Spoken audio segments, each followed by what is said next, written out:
ఎందుకని ఆ రోజు యోషియాకు దేవుడు ధర్మశాస్త్రాన్ని ఇచ్చాడంటే కడుగు యోదయ దేశాన్ని అని.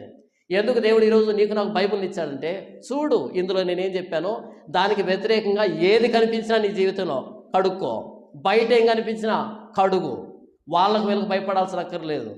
నేను నీకు స్నేహితునైతే చాలు. ప్రపంచం నిన్ను ప్రేమించాల్సిన అక్కర్లేదు. ప్రపంచానికి సత్యం నచ్చదు కాబట్టి సత్యం నచ్చే వాళ్ళు నీ వైపు వస్తారు, సత్యం నచ్చిన వాళ్ళంతా అటువైపు వెళ్తారు. నేనైతే నీ పక్షాన ఉంటాను.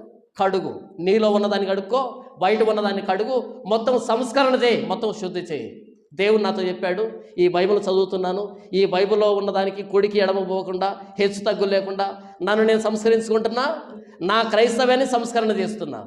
మరి మీరేం చేస్తున్నారు? కనీసం మనలో ఉన్నటువంటి మాలిన్యాన్నైనా కడుక్కుందాం. మనకై మనమైనా దేవుని ఉగ్రత నుంచి తప్పించుకుందాం. సంస్కరణ చేసుకోకపోతే దేవుడు పొరపాటును కూడా వదిలిపెట్టడు.